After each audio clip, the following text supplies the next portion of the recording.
இன்னையிலேருந்து இன்னும் 1 மந்த்துக்கு ஹஸ்பண்ட்க்கு நைட் ஷிஃப்ட்டு ஆஃபீஸ் போனால் போதும்.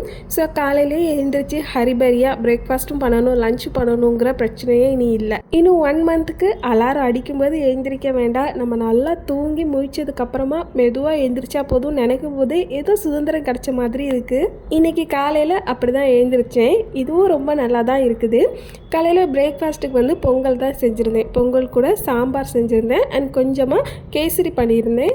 நேற்று திடீர்னு ஹஸ்பண்ட் சொல்லிட்டாங்க, இதுக்கு முன்னாடி நீ எனக்கு டிஃப்ரெண்ட்டாக சாப்பிட்றதுக்கு செஞ்சு கொடுப்ப, ஆனால் இப்போ எதுவுமே செஞ்சு தர மாட்டேக்க. ஈவன் எனக்கு பிடிச்ச பால் பாயாசம், ரவா கேசரி இது கூட செய்ய மாட்டேங்கன்னு சொல்லிட்டாங்க. அதனால தான் இன்றைக்கி காலையில் ரவா கேசரி பண்ணியிருந்தேன். இல்லைனா பொங்கலும் சாம்பாரும் மட்டும்தான் செஞ்சுருப்பேன். இதுக்கு முன்னாடியெல்லாம் புதுசாக டிஷ்ஷஸ் வந்து ட்ரை பண்ணி பார்ப்பேன். டேஸ்ட் நல்லா இருந்தாலும் இருக்காட்டிலும் ஹஸ்பண்ட்கிட்டே சாப்பிட கொடுத்துருவேன்.